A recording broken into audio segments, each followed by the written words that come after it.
The huge roundup of beaten Nazis left behind continues. The prisoner count for Friday alone was almost 20,000. Enemies still fight fanatically, but they themselves know that they and their evil works are doomed. American troops are moving in from north, west, and south.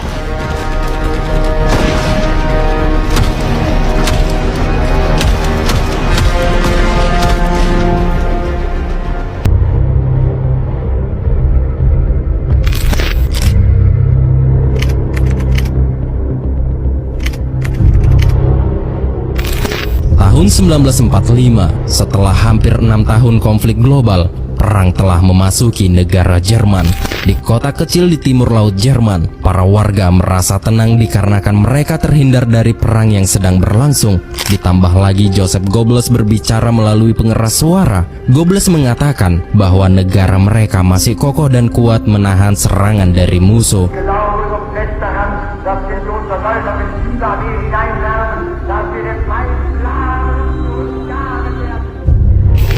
Orasi ini tentu saja menambah ketenangan di antara para warga. Namun beberapa hari kemudian, ketenangan dan kenyamanan para warga mulai berubah menjadi ketakutan dikarenakan mereka mendapat kabar bahwa tentara Soviet telah berhasil menembus pertahanan garis depan Jerman. Di siang harinya, para warga mendengar deru rombongan tank. Awalnya, para warga merasa sedikit lega karena mereka menganggap mereka mendapat perlindungan dari para prajurit Jerman. Namun ternyata, tank-tank itu bukanlah tank Jerman, melainkan tank Uni Soviet yang akan membumi hanguskan kota tersebut. Here's the latest news on the war in Europe. Another day of spectacular gains for the Red Army.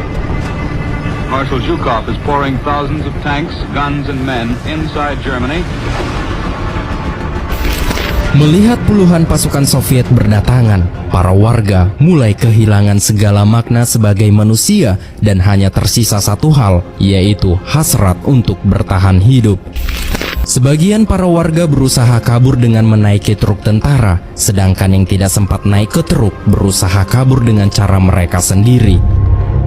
Kebanyakan pasukan Soviet yang punya rasa dendam mulai menjadikan perang ini menjadi urusan pribadi. Salah satunya komandan peleton bernama Leonid Rosenberg.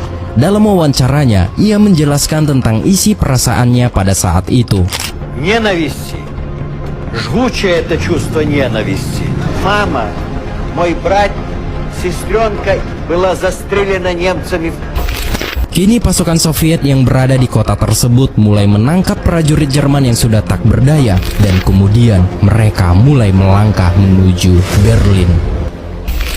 Akibat banyaknya militer Jerman yang sudah menyerah di perbatasan pertahanan Jerman, Hitler mulai menyusun strategi. Hitler memberi perintah khusus untuk mempertahankan tanah air mereka.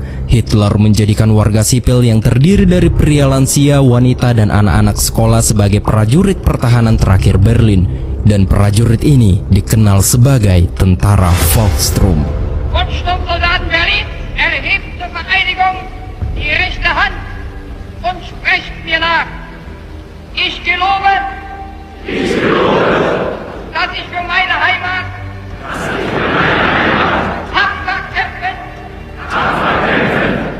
und niemals sterben werde, als die Freiheit meines Volkes preiszugeben.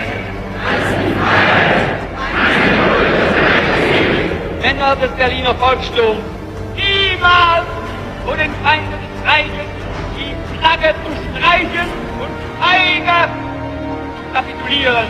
Di antara ratusan tentara Volkssturm terdapat seorang anak berumur 15 tahun bernama Hans Murchberg. Hans dan rekan-rekan seumurnya langsung mendapat dorongan jiwa semangat patriotisme dari Hitler.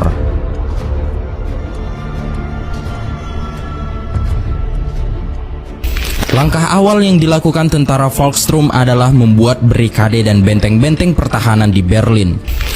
Kemudian di bulan Maret tahun 1945, pasukan sekutu ternyata sudah berhasil menembus perbatasan Jerman dari berbagai sudut.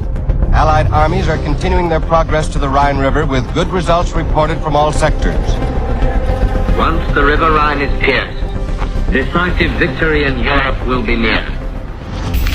Sementara di tanggal 10 Maret 1945, Angkatan Udara Amerika Serikat melakukan serangan bom api di ibu kota Jepang, yaitu Tokyo. An acute realization that perhaps the hardest phase of the war is still to come. Now we must crush Japan.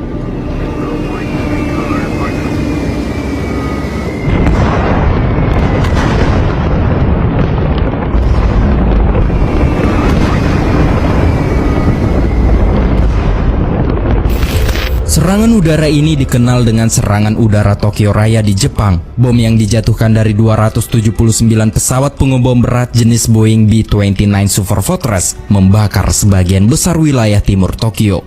Lebih dari 90.000 orang Jepang tewas. Kebanyakan diantaranya adalah warga sipil dan sejuta orang kehilangan rumah, sehingga pengeboman ini menjadi serangan udara paling merusak dalam sejarah manusia selama perang berlangsung. Sementara itu, para petinggi sekutu mengadakan rapat. Dalam pertemuan ini, Amerika Serikat meminta Stalin untuk melakukan penyerangan merebut Berlin. Keputusan ini diambil bukan tanpa alasan. Roosevelt percaya bahwa serangan ke jantung Nazi Jerman akan lebih efektif jika dilakukan oleh tentara merah Soviet yang telah berada lebih dekat ke Berlin, dan Amerika Serikat akan lebih fokus ke medan perang di Pasifik melawan Jepang. Maka dari itu, pertempuran-pertempuran sengit terus terjadi di pulau-pulau di Pasifik, dan pada akhirnya tentara Amerika Serikat berhasil merebut kembali Filipina dan Pulau Iwo Jima. Until our enemy is completely overthrown. Japan itself is our final goal. Setelah berhasil menaklukkan Filipina dan Pulau Iwo Jima, kini prajurit Amerika akan melakukan sasaran terakhir ke tanah Jepang. Namun sebelum menyerang Jepang, pasukan Amerika harus terlebih dahulu menguasai Pulau Okinawa. Jika pasukan Amerika berhasil merebut Okinawa, maka invasi ke tanah Jepang akan bisa terlaksanakan. Sementara itu di New Mexico, fakta yang paling mengerikan pun terlihat. Para ilmuwan sedang berusaha mengembangkan teknologi senjata rahasia yang paling mematikan, yaitu bom atom dengan kekuatan dasar alam semesta. It is an atomic bomb. It is a harnessing of the basic power of the universe. Menyadari bahwa pasukan Amerika sedang menuju ke Pulau Okinawa, para komandan Jepang mulai memakai taktik nekat untuk menghentikan armada Amerika. Pihak Jepang mulai merekrut ratusan relawan untuk dijadikan pilot, dan para pilot ini diberi nama satuan pilot kamikaze, yaitu serangan udara bunuh diri. Dari ratusan relawan pilot kamikaze, terdapat anak muda bernama Kanji Suzuki. Dalam wawancaranya, ia menjelaskan situasi saat dia menjadi prajurit pilot kamikaze. やはり後期2614年万世一系の天皇をいただいて他国からの侵略もなかったと。我々には武士道というものがあって、私が第八銀河特別攻撃隊何百という人たちがその攻撃隊に殺到するわけです。ことは正義の戦いとしてみんながやったわけですけど、聖戦であるという非常な勇壮なリズムに駆られて、俺は英雄だとばかりにこう行動する。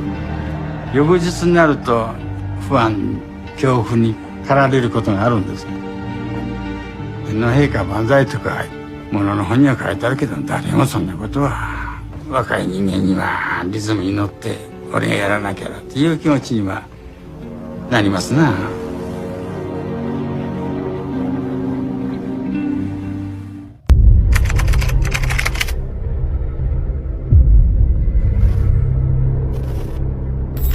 Bulan April tahun 1945, di tengah Samudra Pasifik, pasukan armada Amerika yang sedang bersantai menikmati perjalanan menuju Pulau Okinawa, tiba-tiba mereka dikejutkan dengan serangan udara kamikaze.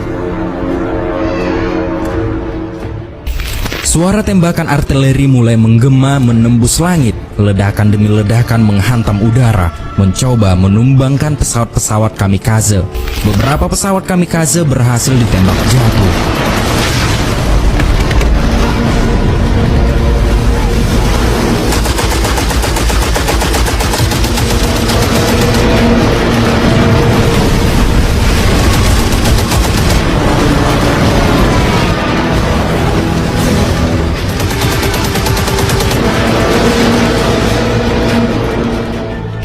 Namun pesawat kamikaze yang berhasil lolos dari hujan peluru mulai mendekat ke armada Amerika dengan kecepatan tinggi dan langsung menungkik menghantam kapal laut Amerika.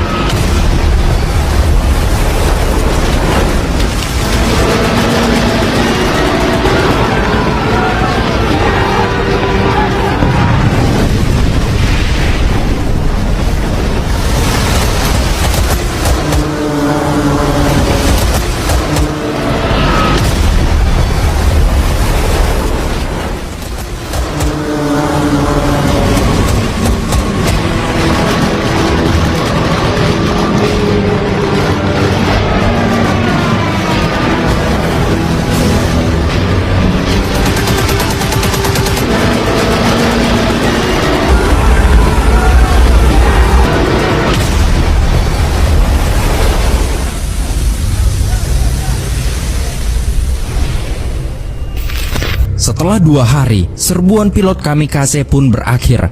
Hasil dari serangan kamikaze menggelamkan 6 kapal dan merusak 18 lainnya dan juga menewaskan kurang lebih 350 awak Amerika Serikat. Kemudian pasukan Amerika mengamati di setiap gelombang ombak laut untuk memastikan bahwa pilot kamikaze tidak ada yang selamat dari aksi bunuh diri itu. Namun mereka menemukan salah satu pilot kamikaze, yaitu Kanji Suzuki, yang masih hidup terombang-ambing di lautan. Pertempuran antara pilot kamikaze dan armada laut Amerika pun telah berakhir, namun pertempuran Okinawa pun akan berlanjut.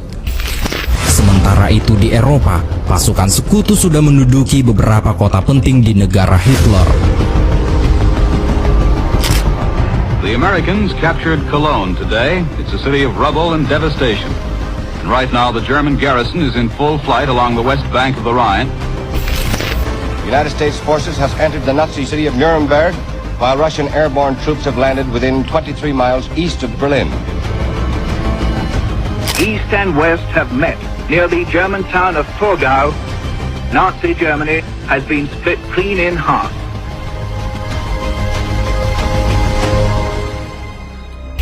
Menyadari pasukan sekutu sudah mendekat ke Berlin, pasukan SS Nazi mulai melakukan pembantaian terhadap tawanan. Ratusan tawanan digiring ke suatu tempat. Di antara para tawanan, ada seorang wanita Yahudi bernama Gerda Weissman. Dalam wawancaranya, ia menjelaskan tentang kejadian saat itu. I was 15 when the war broke out. My friends were about the same age. We were all young girls, practically children. We heard planes overhead. I remember they told us the Russian front had moved closer and the Germans, they were running away from the advancing Russian army. We were told we were going on a march the next morning. The SS men lifted their whips and they said forward march. We all knew that this is going to be the end of the road. It was bitter cold. We slept outside. My friend said she wanted some water. And I held her and we both fell asleep. I woke up but she didn't. Setelah berjalan berbaris sejauh 537 km secara paksa, Gerda dan tawanan lain dipaksa masuk ke dalam pabrik ban karet. Mereka dikunci dan pasukan SS memasang bom di sekitar pabrik dengan tujuan untuk menghancurkannya dan membunuh semua tawanan yang ada. Rencana ini dimaksudkan untuk melenyapkan bukti kekejaman mereka dan mencegah pasukan sekutu menemukan para tawanan. Dalam wawancara Gerda, ia mengatakan bahwa semua para tahanan berusaha mencoba untuk keluar menyelamatkan diri. Namun tidak ada satu tahanan pun yang mampu menghancurkan pintu pabrik. Mereka hanya bisa terduduk diam dan menyadari bahwa hari itu adalah hari terakhir hidup mereka. Sementara itu, sebagian pasukan Amerika Serikat sudah sampai di tepi barat Rhine dan pasukan Amerika Serikat bergerak cepat memasuki Jerman. Sedangkan pasukan Stalin menyerang dari wilayah timur. Pasukan Stalin terus melakukan gempuran dengan artilerinya. Di saat pasukan Stalin yang masih berperang di wilayah timur, pasukan Amerika Serikat yang berada di bagian barat terus melakukan serangan brutal melalui udara.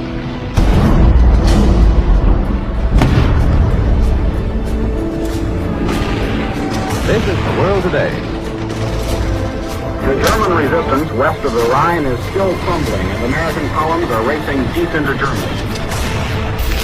Hasil dari pertempuran di sektor barat, Amerika Serikat berhasil menghabisi pasukan perlawanan Jerman, dan begitu juga dengan tentara merah Soviet yang berhasil menghabisi pasukan Nazi di bagian timur.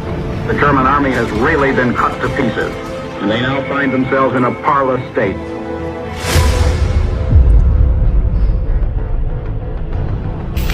Kini tentara merah Soviet sudah berada 12 km dari gerbang Berlin dan akan melakukan pertempuran besar-besaran di Berlin.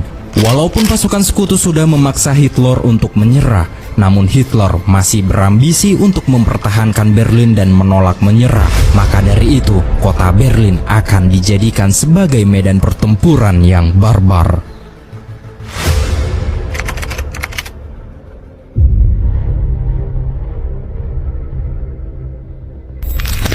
Bulan April tahun 1945, di tepi timur Sungai Oder, pasukan merah Soviet berkumpul bersiap untuk serangan besar yang akan menentukan nasib Perang Dunia Kedua di Eropa. Di bawah komandan Marsekal Georgi Zhukov, ia mencoba mengatur strategi yang baik untuk menghadapi benteng Nazi Jerman. Setelah strategi ini diatur dan semua peralatan tempur disiapkan, barulah pasukan tentara merah Soviet mulai melakukan serangan brutal ke Berlin dengan meluncurkan senjata andalan mereka, yaitu Katyusha.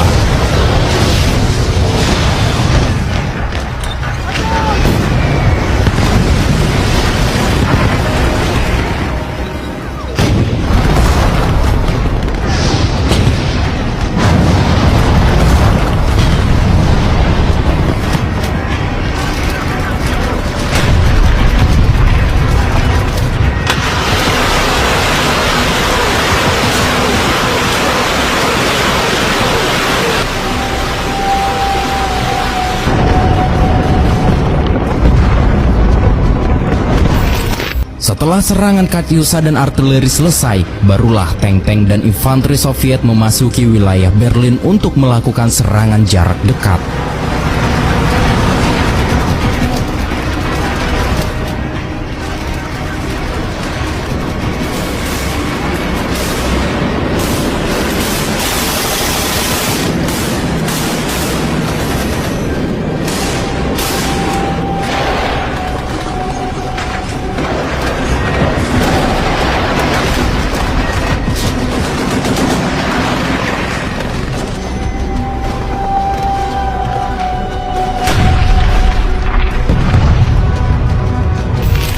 Dalam pertempuran Berlin, pasukan tank Soviet dengan amarah dendam yang membara tak peduli dengan apa yang ada di hadapan mereka. Mereka melindas apa saja yang ada di hadapan mereka, maupun itu mayat ataupun korban terluka yang masih hidup. Sementara itu, Hans Muchelberg yang merupakan tentara Volkssturm ditempatkan di posisi terdepan untuk menghalau pasukan Soviet. Dalam wawancaranya, ia menceritakan tentang perjuangannya selama di medan perang. Gegengelaufen. Man hat geschossen in eine Richtung, wo man meinte, da ist der Feind. Es war eine Frage des Überlebens. Und dabei sind 9 meiner Klassenkameraden ums Leben gekommen. Es wurde festgelegt, dass wir nicht kapitulieren wollten. Wir werden versuchen zu entkommen. Setelah 2 minggu bertempur secara brutal, akhirnya pasukan tentara merah Soviet berhasil menguasai gedung parlemen yang melambangkan jantung dari pemerintahan Jerman. Я готов добраться до Рейхстага и вот там окончательную точку поставить. Dengan penuh semangat, pasukan tentara merah Soviet mengibarkan benderanya di atas gedung parlemen Jerman, dan ini merupakan keruntuhan dari pasukan Jerman. Вот до логова я дошел. До логова я дошел. Setelah mengibarkan bendera Uni Soviet, barulah Uni Soviet menebar pengumuman melalui broadcast bahwa Jerman telah berhasil ditaklukkan. Германская армия разгромлена. Германия побеждена. Germany has surrendered unconditionally on all fronts and to all the Allies, the United States, Great Britain, Soviet Russia, and France. The Germans signed the papers at 19 minutes before 3 o'clock this morning French time in a little red schoolhouse at Reims, France. Kini ribuan pasukan Jerman yang masih tersisa mulai menyerahkan diri. Mengetahui Nazi Jerman telah runtuh, tanggal 30 April 1945, Adolf Hitler mengakhiri hidupnya dengan satu peluru ke kepala. Deutsche Männer, Frauen, unser Führer Adolf Hitler ist gefallen. Here is a news flash. The German radio has just announced that Hitler is dead. I repeat that, Hitler is dead. Hitler meninggalkan sebuah negara yang sudah porak-poranda dan rakyat yang telah hancur. Jerman yang pernah dia janjikan sebagai kekaisaran yang akan bertahan selama ribuan tahun, kini terbaring dalam reruntuhan. Kota-kota besar seperti Berlin, Hamburg, dan Dresden hancur lebur akibat serangan udara dan pertempuran darat yang brutal, sementara ribuan warga sipil tewas atau kehilangan tempat tinggal.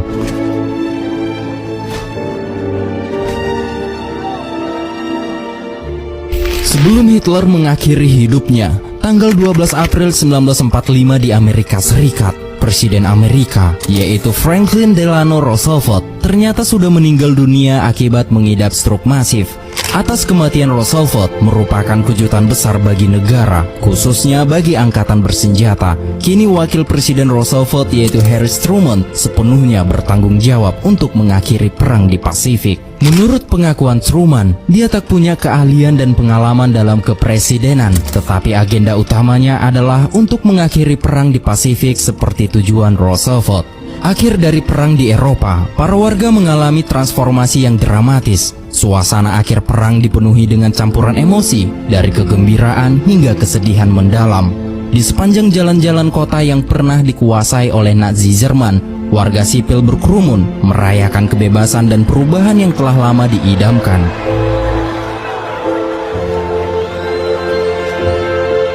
We may allow ourselves a brief period of rejoicing. Today is Victory in Europe Day. Sementara itu, di kem-kem konsentrasi yang telah dibebaskan, seperti Auschwitz dan Dachau, para sekutu mulai menampaki jalan panjang menuju pemulihan. Wajah-wajah yang tirus dan mata-mata yang penuh luka batin menceritakan kisah penderitaan yang tak terbayangkan. Pemandangan yang mengerikan pun diperlihatkan dengan penampakan mayat-mayat tahanan yang bertumpuk kering di sepanjang jalan. Sementara itu di pabrik ban karet yang terletak di pinggiran kota Berlin, para tahanan yang sebelumnya dimasukkan ke pabrik ternyata masih selamat. Itu dikarenakan bom yang dipasang di sekeliling pabrik terkena hujan deras. Hujan tersebut meresap ke dalam tanah dan mengenangi area pabrik, termasuk tempat bom-bom itu dipasang. Air hujan yang membasahi bom-bom tersebut membuat sumbu dan mekanisme pemicunya rusak, sehingga menyebabkan bom-bom itu tidak aktif lagi. Kemudian pasukan sekutu berhasil membebaskan para tawanan di pabrik. Para tawanan mendapat perawatan medis dan bantuan yang mereka butuhkan. Para tahanan yang selamat dari pabrik tersebut kemudian menceritakan kisah mereka. Mereka menjadi saksi bisu dari keajaiban yang terjadi di saat-saat akhir Perang Dunia Kedua di Eropa. Di saat Eropa merayakan akhir dari Perang Dunia Kedua, di belahan Pasifik, perang masih terus berlangsung di Okinawa. Kapal-kapal Amerika Serikat yang sudah mendekati Pulau Okinawa langsung melakukan serangan brutal dari kapal armada mereka.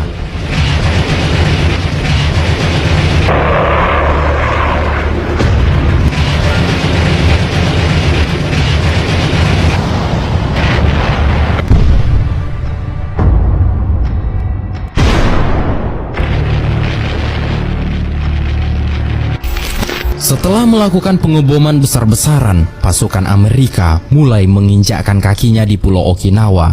Mereka awalnya mengira akan mendapat serangan tembakan dari darat, namun tak ada satupun peluru Jepang yang ditembakkan. Hal ini membuat pasukan Amerika merasa kebingungan, mengingat Okinawa adalah pertahanan terakhir Jepang. Di pantai yang seharusnya penuh perlawanan, mereka hanya menemukan kesunyian yang menakutkan. Situasi ini terasa aneh dan membuat prajurit Amerika waspada terhadap kemungkinan serangan dadakan. Ini merupakan pertama kalinya dalam operasi militer di Pasifik yang tidak berlumuran darah. Sebanyak 60.000 tentara Amerika berhasil mendarat dengan aman. Para komandan tinggi Amerika tak percaya bahwa pendaratan mereka bisa berjalan dengan begitu lancar dan tanpa gangguan dari musuh. Setelah semakin jauh memasuki Pulau Okinawa, pasukan Amerika tetap tidak menemukan satupun prajurit Jepang. Para petinggi militer sempat menduga bahwa pasukan Jepang sudah tak berdaya dan memilih untuk tidak berperang lagi. Namun dugaan ini ternyata keliru. Pasukan Jepang di Okinawa telah menyusun strategi tempur mereka dengan cermat, sehingga pasukan Amerika disambut dengan serangan kejutan yang tidak terduga.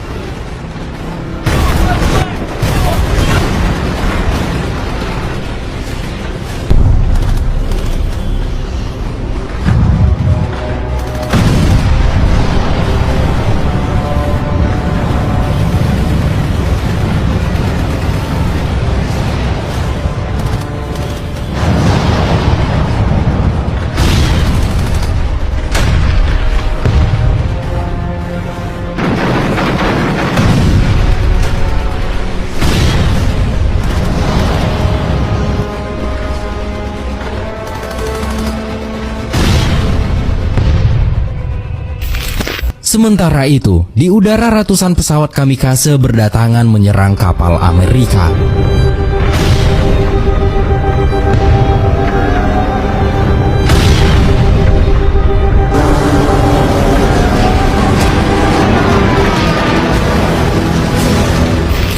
Selama 82 hari pertempuran sengit di Okinawa, pasukan Amerika Serikat berhasil mengalahkan Jepang. Diperkirakan sekitar 250.000 jiwa, baik warga sipil maupun prajurit dari kedua belah pihak, gugur dalam pertempuran ini. Selain itu, sekitar 10.000 tentara Jepang di pulau tersebut memilih untuk menyerah. Kemudian pasukan Amerika terkejut saat menemukan banyak anak-anak Jepang yang dilibatkan dalam kelompok paramiliter untuk bertempur bersama tentara profesional.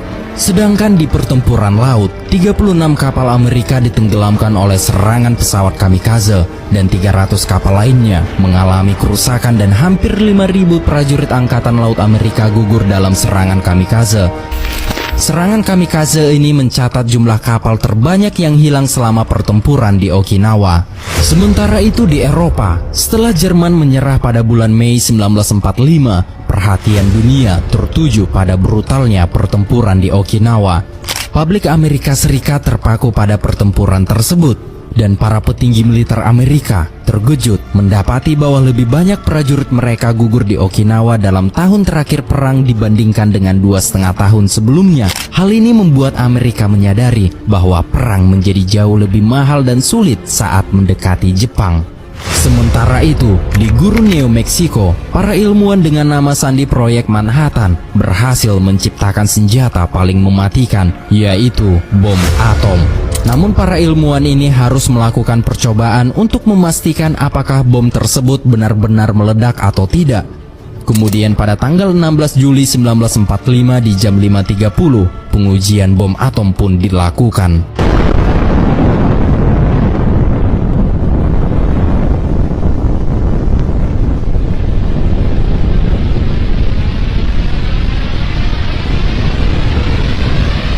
Atas keberhasilan menciptakan bom atom, para pemimpin dunia berkumpul di konferensi Potsdam di Jerman untuk membahas strategi invasi ke Jepang.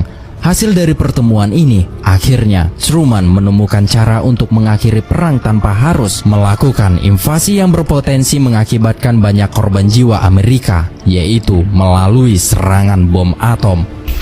Kemudian tanggal 26 Juli tahun 1945, Jepang diperingatkan oleh Amerika Serikat, Inggris, dan Tiongkok untuk menyerah tanpa syarat. Dan jika Jepang menolak untuk menyerah, maka Jepang akan mengalami kehancuran total. Sementara itu, bagi pemimpin militer Jepang, peringatan semacam itu dianggap sebagai penghinaan. Maka dari itu Jepang menolak untuk menyerah, dan militer Jepang tetap bertekad untuk melanjutkan peperangan. Kini kurang lebih 900.000 prajurit Jepang bersiap menghalau pasukan Amerika di Pulau Kyushu. Mengetahui banyaknya prajurit Jepang di Pulau Kyushu, maka Truman membuat rapat dan debat panjang tentang pertempuran di Pulau Kyushu. Dari sudut pandang Truman, ia menyadari bahwa pertempuran di Pulau Kyushu akan mengakibatkan banyak korban jiwa di antara prajurit Amerika. Oleh karena itu, Truman memutuskan untuk melanjutkan kebijakan yang dibuat oleh Roosevelt, yaitu menjatuhkan bom atom ke Jepang tanpa peringatan.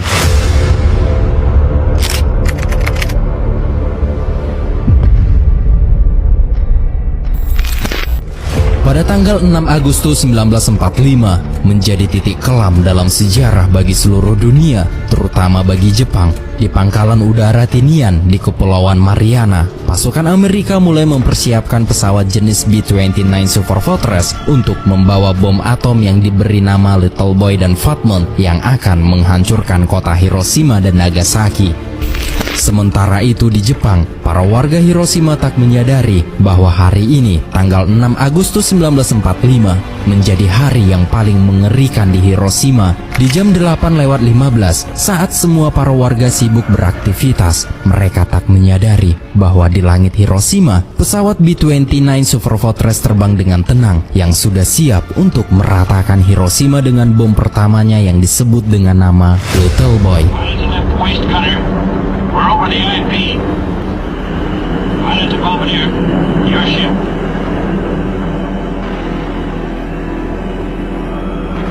All right, doors open.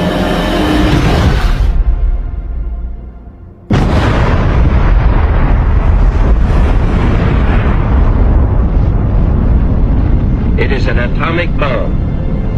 The force from which the sun draws its power has been loosed against those who brought war to the Far East.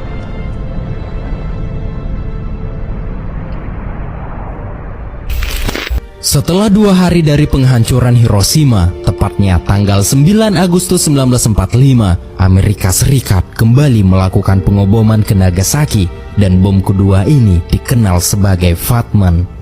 Dari tragedi bom atom Hiroshima dan Nagasaki, 100 ribuan warga Jepang tewas seketika dalam 2 ledakan bom atom. 150 ribu lainnya akan mati akibat radiasi.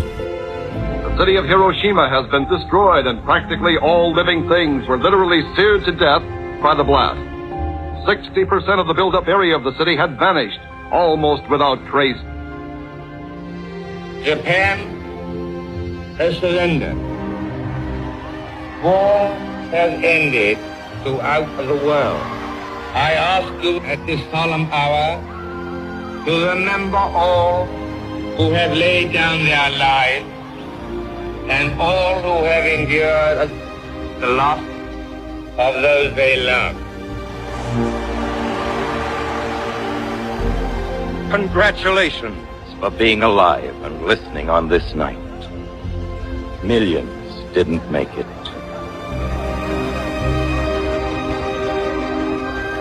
New homecoming.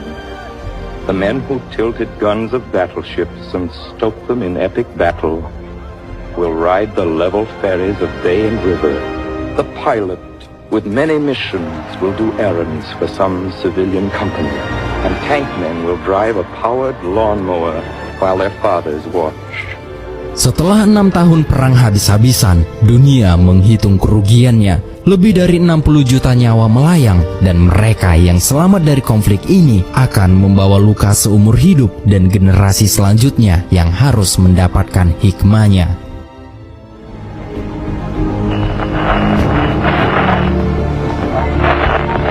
A couple of Nazi war criminals, Goering and von Rundstedt, both of them big fish. They've been caught and they've been brought to Britain now. They'll be tried in London for their war crimes.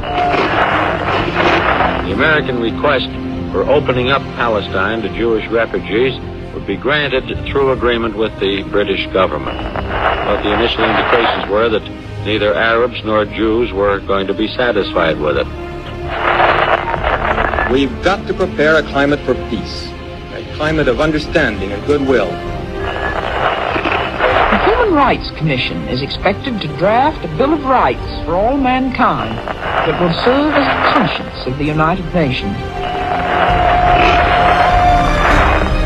Sail on, O ship of state. Sail on, O Union, strong and great. Humanity with all its fears, with all the hopes of future years, is hanging breathless on thy faith.